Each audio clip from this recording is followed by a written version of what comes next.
Baiklah, kami dari kelompok satu akan mempresentasikan proposal perencanaan bisnis Cafe and Coworking Space yang ada di Jakarta SCBD. Untuk rencana bisnis, bisnis ini kami rancang untuk menyediakan lingkungan yang nyaman dan dapat mendukung produktivitas pelanggan dari berbagai segmen, yaitu dengan penggabungan layanan kafe serta fasilitas ruang kerja yang lengkap dan modern. Kami juga menggabungkan layanan yang ramah dan profesional dengan sajian berupa minuman seperti kopi dan teh berkualitas, minuman non-kopi, makanan ringan, koneksi internet berkecepatan tinggi, fasilitas ruangan rapat pribadi yang disajikan dalam suasana kafe yang nyaman. Kami meyakini bahwa kombinasi layanan yang kami rancang ini akan menciptakan proporsi nilai yang positif dari para pelanggan dan akan menguntungkan dengan strategi pemasaran yang tepat, layanan pelanggan yang baik, serta manajemen operasional yang efisien. Saya Rifani Widiantina, saya akan membahas tujuan bisnis. Tujuan bisnis membangun bisnis cafe dan working space ini adalah untuk menciptakan sebuah tempat yang nyaman dan produktif bagi para pekerja, mahasiswa, dan pengusaha. Kami berusaha menyediakan ruang yang memadukan kenyamanan, inspirasi, dan fasilitas lengkap untuk mendukung kegiatan bekerja, belajar, dan bersosialisasi. Dengan menawarkan suasana yang tenang, dengan interior yang estetis, serta konektivitas fasilitas ini yang cepat dan stabil. Kami ingin menjadi pilihan utama bagi mereka yang mencari tempat untuk bekerja secara efisien. Dan yang selanjutnya, saya akan membahas alasan bisnis. Pilihan untuk mengembangkan model bisnis coworking space yang dilengkapi dengan kafe dan restoran merupakan keputusan strategis yang didasarkan pada beberapa alasan kuat. Pertama, perubahan tren kerja yang signifikan, terutama dengan meningkatkan jumlah pekerja lepas, startup, dan perusahaan kecil yang mencari fleksibilitas kerja telah menciptakan permintaan yang tinggi untuk ruang kerja bersama. Coworking space menawarkan solusi efisien dengan biaya operasional yang lebih rendah dibandingkan menyewa kantor konvensional serta memberikan lingkungan kolaboratif yang dapat meningkatkan produktivitas dan inovasi. Dan lokasi bisnisnya, saya memilih lokasi bisnis cafe dan coworking space ini di kawasan Niaga Terpadu Sudirman, yang biasa disebut dengan SCBD Jakarta. Menawarkan beberapa keuntungan strategis, kawasan ini merupakan pusat bisnis dan komersial yang sibuk dengan banyak perkantoran, hotel, pusat perbelanjaan di sekitarnya, dan bahkan dekat dengan kawasan Stadion Gelora Bung Karno. Dan dekat dengan kampus universitas ternama seperti salah satunya kampus UPH Semanggi. Sehingga menarik banyak pembisnis, pekerja, dan mahasiswa yang membutuhkan tempat untuk bekerja dan bertemu. Selain itu, aksesibilitas yang mudah melalui berbagai moda transportasi, termasuk MRT dan busway, memastikan kemudahan bagi pelanggan untuk mencapai lokasi. Faktor-faktor ini ditambahkan dengan tingginya tingkat aktivitas ekonomi di kawasan tersebut, menjadikan Sudirman lokasi yang ideal untuk mengembangkan bisnis dan coworking space yang sukses. Kemudian dilanjutkan dengan saya, Andita Supriyanti, untuk value proposition. Value proposition bisnis cafe dan pastry beserta working space di Jakarta dalam industri yang sangat kompetitif seperti bisnis cafe dan pastry serta working space. Value proposition yang kuat dan jelas adalah kunci untuk menarik dan mempertahankan pelanggan. Di Jakarta, sebuah kota dengan populasi yang dinamis dan terus berkembang, kebutuhan akan ruang yang nyaman dan fungsional untuk bekerja dan bersosialisasi semakin meningkat. Oleh karena itu, menawarkan kombinasi layanan coffee dan pastry dengan working space yang dilengkapi Wi-Fi adalah strategi yang sangat menarik dan dapat memenuhi kebutuhan berbagai segmen pelanggan. Kemudian saya lanjutkan untuk customer segment. Elemen penting dalam model bisnis yang memfokuskan pada identifikasi kelompok-kelompok pelanggan yang berbeda yang dilayani oleh sebuah perusahaan. Di Jakarta, Cafe Pastry sendiri dan juga working space telah menjadi tempat populer bagi dua kelompok pelanggan utama, yaitu pekerja dan mahasiswa, terutama para profesional muda dan freelancer. Menemukan kenyamanan dan produktivitas di kafe dan working space. Di dalam lingkungan kerja modern, banyak pekerja yang mencari alternatif selain kantor tradisional yang dapat mendukung gaya kerja fleksibel mereka. Kafe dan working space di Jakarta menawarkan berbagai fasilitas yang memenuhi kebutuhan ini, seperti koneksi Wi-Fi yang cepat, ruang rapat, dan suasana yang tenang namun inspiratif. Tempat-tempat ini juga seringkali memiliki desain interior yang menarik dan nyaman. yang tidak hanya mendukung produktivitas, tetapi juga memberikan suasana yang menyenangkan untuk bekerja. Saya lanjutkan, saya Handianto. Untuk elemen customer relationship, fokus dalam elemen customer relationship berada pada bagaimana cara perusahaan berinteraksi dengan pelanggan. Diterapkannya elemen ini adalah untuk tujuan retensi dan akuisisi pelanggan, serta untuk meningkatkan jumlah penjualan. Untuk bisnis cafe dan working space, elemen ini diterapkan dengan strategi yang mencakup satu, akuisisi pelanggan, yaitu akuisisi pelanggan ditujukan untuk memenangkan hati pelanggan baru untuk menggunakan fasilitas yang disediakan. Strategi yang akan diterapkan diantaranya promosi pembukaan, yaitu pemberian diskon khusus atau pemberian makanan atau minuman gratis pada beberapa hari awal pembukaan dengan tujuan untuk menarik pengunjung baru. Yang kedua, trial period, memberikan akses gratis keliling area cafe dan working space selama hari pembukaan. Hal ini bertujuan untuk memberikan pengalaman bagi pelanggan baru terkait fasilitas yang tersedia. Lalu retensi pelanggan. Strategi ini bertujuan untuk membuat pengunjung yang baru pertama kali datang untuk berubah menjadi pelanggan tetap dan mencegah mereka beralih ke pesaing. Strategi yang akan diterapkan diantaranya yang pertama, loyalty program, berupa program poin di mana pelanggan akan mendapatkan poin pada setiap pembelian yang kemudian akan ditukar dengan produk atau layanan gratis. Yang kedua, customer feedback, yaitu pengumpulan umpan balik dari pelanggan yang dilakukan secara berkala untuk memastikan kepuasan pelanggan ataupun untuk perbaikan berkelanjutan. Dan yang ketiga, untuk peningkatan penjualan, kami akan melakukan strategi upselling dan cross-selling dengan menawarkan produk tambahan atau upgrade yang akan mendapatkan makanan pendamping atau ruang meeting yang lebih besar. Strategi kedua adalah special events, dengan mengadakan acara tertentu seperti gathering, workshop, atau seminar untuk menarik lebih banyaknya pengunjung yang datang.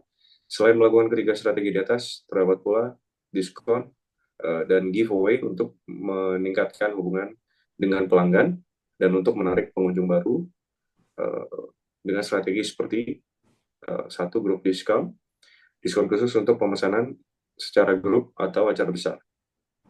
Dan yang kedua, social media stories, pemberian minuman gratis bagi pelanggan yang memposting story di sosial media mereka selama berada di cafe ataupun workspace. Terus strategi ketiga adalah special dates, yaitu pemberian promo spesial pada hari tertentu seperti hari Natal, Tahun Baru, hari kemerdekaan, hari guru, hari pendidikan, dan lain-lain. Elemen selanjutnya yang akan saya sampaikan adalah key resource. Dalam upaya untuk memberikan layanan terbaik kepada pelanggan, maka kami juga melakukan analisa elemen key resource untuk model bisnis yang kami rancang ini. Analisa dengan elemen key resource yang kami lakukan meliputi satu, SDM, sumber daya manusia, yaitu sumber daya manusia yang kompeten adalah salah satu kunci dalam menjalankan bisnis ini. Resource SDM yang dibutuhkan diantaranya adalah barista. Salah satu yang diandalkan oleh model bisnis cafe adalah kualitas dan rasa kopi yang baik.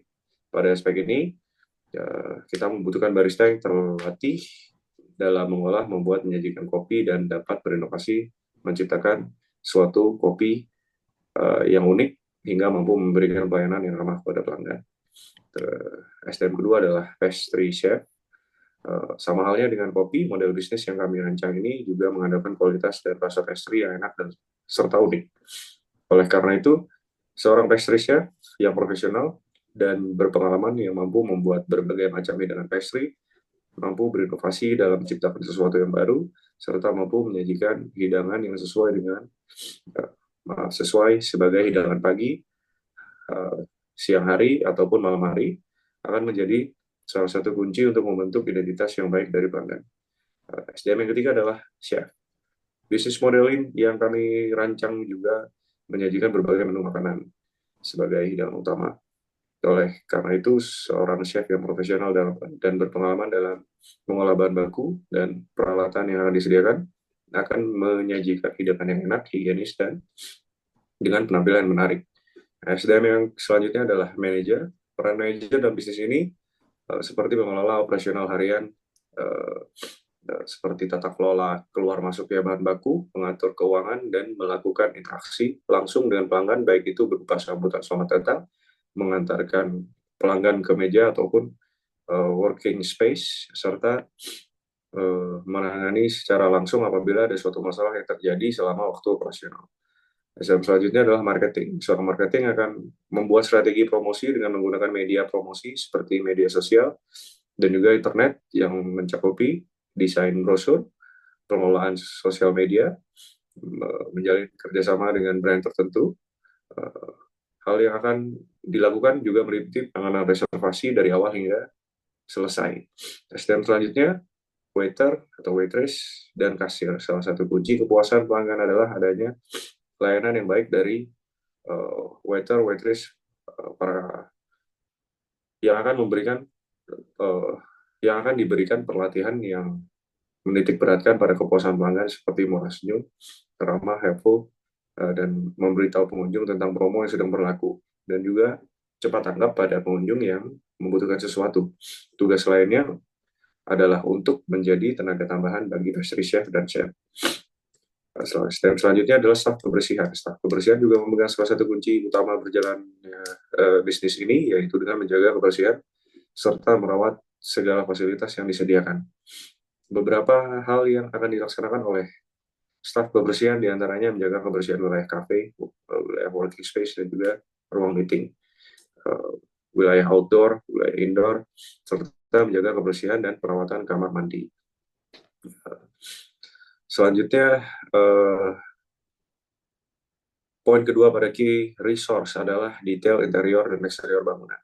Bangunan yang menjadi tempat dibangunnya kafe dan working space yang kami rancang ini akan memberikan suasana nyaman, produktif, menarik, unik, dan juga fotogenik, sehingga menarik pengunjung datang.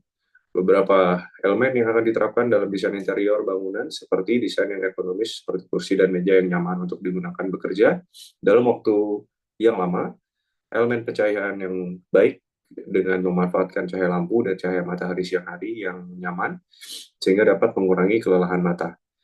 Serta elemen dekorasi dan atmosfer, yaitu dekorasi yang menarik dan mendukung kenyamanan pelanggan, seperti desain vintage industrial dengan warna yang mengandung unsur ketenangan seperti kombinasi warna coklat, krem, hitam, putih, dan kuning. Pada area indoor, unsur tanaman juga akan digunakan dengan menggunakan tanaman hias hidup di dalam pot ataupun tanaman rambat yang diletakkan di posisi tertentu untuk menambah kesan nyaman dan rileks kepada pengunjung. Selain itu, semua ruangan working space juga akan disediakan akan didesain kedap suara untuk mendukung kenyamanan dan konsentrasi penggunanya. Elemen selanjutnya adalah key resource adalah bahan baku, makanan, dan minuman. Kualitas bahan baku merupakan aspek krusial yang harus diperhatikan dalam bisnis ini. Penggunaan bahan baku berupa kopi yang berkualitas serta bahan baku makanan yang segar akan menjadi salah satu kunci kepuasan pelanggan guna membangun nilai proposisi bisnis yang baik. Dan poin selanjutnya adalah alat produksi yang dibutuhkan. Beberapa alat produksi yang dibutuhkan untuk operasional seperti mesin kopi profesional, yaitu mesin kopi yang dapat menyajikan berbagai jenis kopi. Selanjutnya adalah peralatan dapur seperti kompor, exhaust kompor, oven, peralatan masak, peralatan makan, kitchen sink, serta peralatan penunjang lainnya. Selanjutnya adalah mesin kasir, peralatan IT seperti router, printer, kamera CCTV, serta televisi di area cafe maupun area working space. Dan poin selanjutnya dalam key resource adalah SOP, Standard Operational Procedure. SOP sangat diperlukan untuk memastikan kualitas layanan dan produk yang baik dan konsisten. Beberapa SOP yang dibutuhkan diantaranya adalah prosedur penyajian kopi dan makanan, prosedur pelayanan pelanggan, prosedur keuangan, dan juga prosedur kebersihan. Dan poin selanjutnya dalam elemen key resource adalah sumber dana. Sumber pendanaan untuk kafe dan working space ini akan menggunakan dana pribadi dari 7 individu. Di antaranya adalah Ibu Adita Supriyanti, Ibu Debra Valia Karundeng, Bapak Handianto, Bapak Yuskia Christian Tielo, Ibu Rachel Andiana, Ibu Rifana Yudiantina, dan Ibu Weni Yunimas Damar. Selain itu, pendanaan juga akan menggunakan dana investor dengan pemegangan saham kepemilikan sesuai dengan jumlah investasi yang diberikan.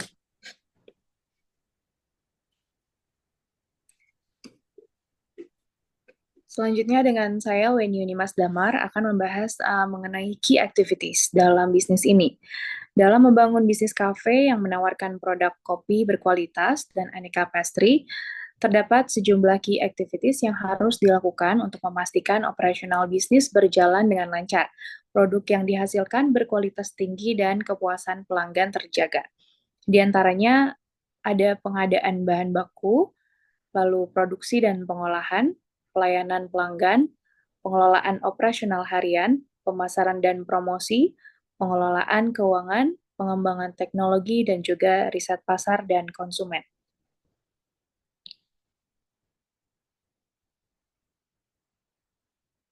Dilanjutkan dengan key partnership dalam mengelola bisnis kafe dan pastry yang sukses. Penting bagi kami untuk menjalin key partnership dengan berbagai pihak untuk memastikan kelancaran operasional, kualitas produk, dan kepuasan pelanggan.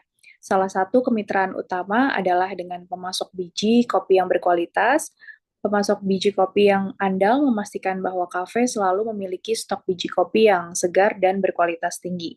Kami akan memastikan menjalin kerjasama dengan petani kopi lokal dan pemasok internasional seperti petani di daerah Gayo, Toraja, atau bahkan pemasok dari Amerika Selatan dan Afrika untuk mendapatkan variasi biji kopi Arabica dan Robusta. Kemitraan ini memberikan akses ke biji kopi berkualitas tinggi, dukungan dalam hal pelatihan dan pengembangan produk, serta stabilitas pasokan.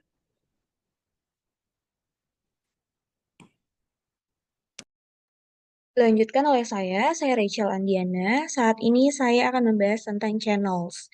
Dalam era digital saat ini, keberadaan platform layanan pesan antar makanan seperti GrabFood, ShopeeFood telah mengubah cara konsumen berinteraksi dengan restoran dan juga kafe. Sebagai pemilik kafe yang akan dibuka, kami ingin memanfaatkan platform ini sebagai salah satu channel utama yang dapat memberikan berbagai keuntungan strategis.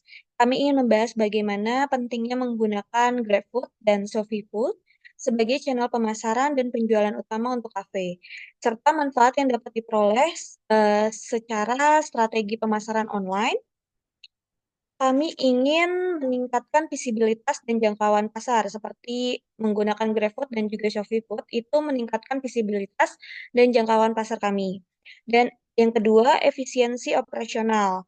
Karena dengan adanya GrabFood dan juga ShopeeFood, kami jauh lebih efisien dalam menjangkau jangkauan pasar yang kami tuju sebelumnya. Yang ketiga, analisis data dan penargetan pelanggan. Dengan platform tersebut, kami dapat lebih banyak mendapatkan dan dapat memahami perilaku pelanggan dari data analistik yang disediakan oleh platform tersebut. Dari manfaatnya ada 3. 1, akses basis pengguna yang luas. Lebih banyak orang yang ingin merasakan makanan yang kami sediakan, jadi mereka akan lebih mudah untuk mendapatkannya melalui GrabFood ataupun ShopeeFood. Yang kedua, peningkatan penjualan dan pendapatan.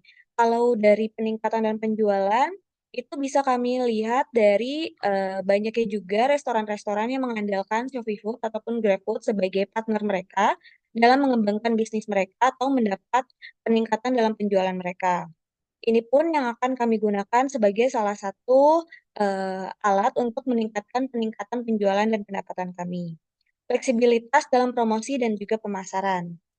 Untuk mereka yang ingin mendapatkan atau sedang tidak bisa datang ke tempat kami, mereka akan tetap bisa mendapatkan makanan ataupun minuman yang kami jual atau sediakan dengan cara menggunakan platform tersebut. Selanjutnya, revenue stream. Cafe bertema workspace yang akan dibuka di dekat kampus UPH ini memiliki potensi untuk mengembangkan berbagai aliran pendapatan atau revenue stream. Aliran pendapatan ini dapat mencakup penjualan produk, membahas produk, penyewaan tempat, serta penerapan kebijakan minimum order. Paper ini akan membahas secara mendalam setiap revenue stream dan bagaimana masing-masing dapat dioptimalkan untuk menciptakan bisnis yang berkelanjutan dan menguntungkan. Yang pertama, penjualan produk, makanan, minuman, dan juga produk merchandise. Kami akan berfokus pada makanan dan minuman sebagai hal utama dalam penjualan, dan juga sebagai tambahannya kami akan menambahkan merchandise dari pendapatan kami yang bisa kami tingkatkan. Sewa tempat, penyewaan ruang kerja, penyewaan ruang meeting dan event adalah penambahan pendapatan yang ingin kami tuju juga, karena kami ingin memanfaatkan kebutuhan mahasiswa, pekerja, bahkan juga orang-orang yang memang berkebutuhan punya ruangan private untuk eh, ngobrol-ngobrol ataupun meeting santai. Yang ketiga, kebijakan minimum order. Menerapkan kebijakan minimum order dapat menjadikan strategi efektif untuk meningkatkan pendapatan dan paket bundling promosi. Kami akan memberikan sedikit simulasi dari revenue stream.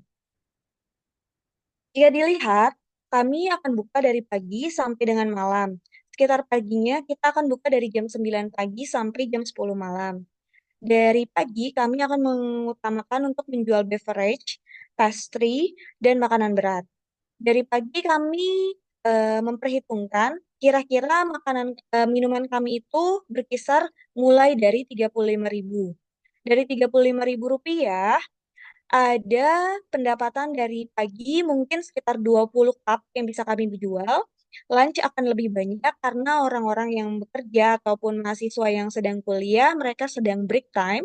Itu kami mencakup bisa sampai 70 cup yang kami jual. Untuk dinner mungkin akan menurun karena biasanya yang tersisa hanya mereka-mereka yang memang pulang kuliahnya memang ada kegiatan ataupun mereka yang bekerja baru pulang kerja. Itu sekitar 50 cup. Jadi totalnya sekitar 140 cup. Kalau dikalikan dengan 35.000, mungkin sekitar 4.900.000 per harinya perkiraan kami. Untuk pastry, itu lebih sedikit di pagi, di 20 mungkin piece yang akan kita jual. Tapi lunch kita akan menjual lebih banyak karena mereka yang lunch biasanya butuh dessert. Kita jual mungkin perkiraan di 50 piece lunch dan juga dinner kami mungkin akan lebih sedikit untuk pastry-nya karena mereka biasanya akan lari ke makanan berat. Mungkin sekitar 30 piece. Jadi total ada sekitar 100 piece yang akan kami jual. Untuk makanan berat, kami akan menjual mungkin kira-kira di pagi hari akan lebih sedikit di 15 piece karena biasanya mereka akan lari ke pastry untuk sarapan. Dan untuk lunch kita akan samakan di 50 piece seperti pastry dan juga dinner kita samakan di 50 piece karena biasanya butuh lebih banyak makanan berat juga. Untuk harga makanan berat kami perkirakan kisaran dari harga terendah di 55.000 dan pastry di 42.000. Jika di total revenue kami per hari itu 15 juta. Itu harga paling rendah kalau kami belum memberikan minimum order untuk setiap penyewaan ruang meeting. Itu hanya hitungan revenue dari tiap harinya penjualan kami sehari-hari atau daily revenue kami. Dari jumlah revenue kami, di situ memperkirakan jumlah yang cukup kompetitif dengan restoran ataupun kafe di sekitar tempat kami buka.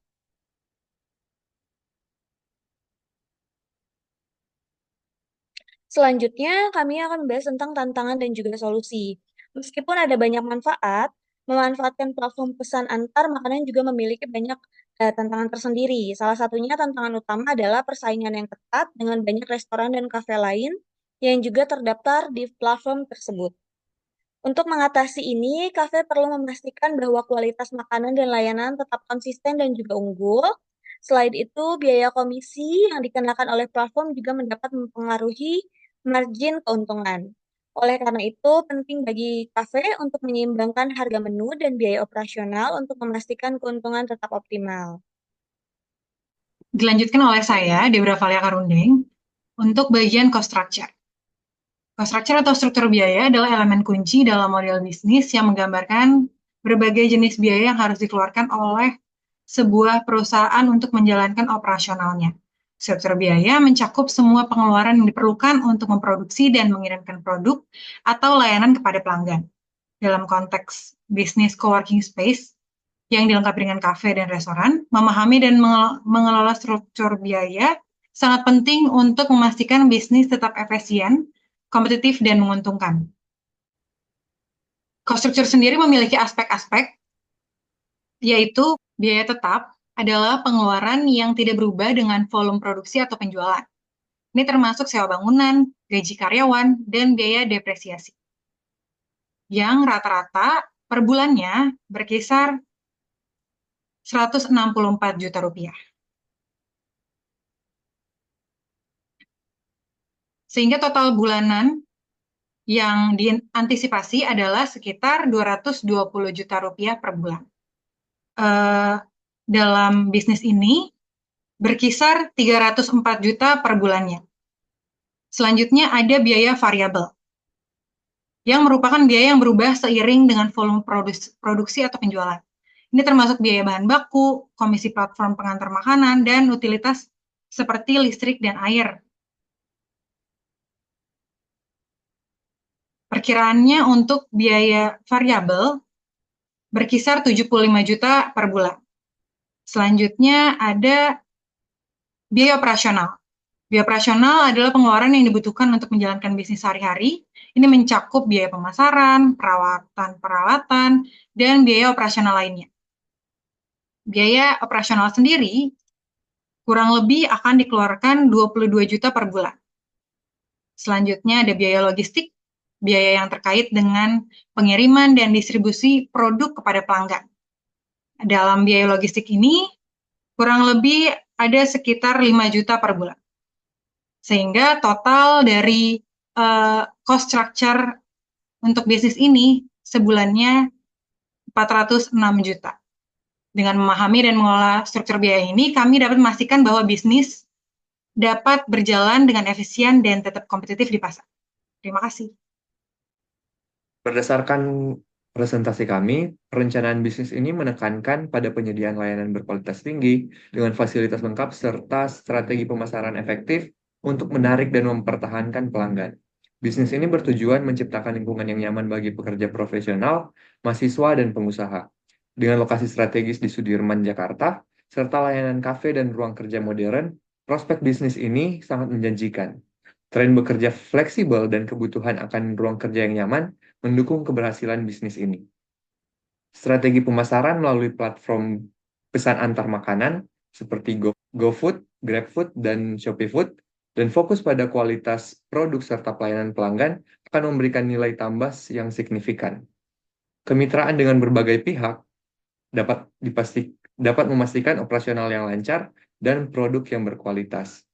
Dengan dedikasi pada kualitas dan fokus pada kebutuhan pelanggan, kami yakin bahwa bisnis kafe dan ruang kerja bersama ini akan menciptakan nilai yang luar biasa dan menciptakan keuntungan yang berkelanjutan. Demikian hasil presentasi kami. Terima kasih.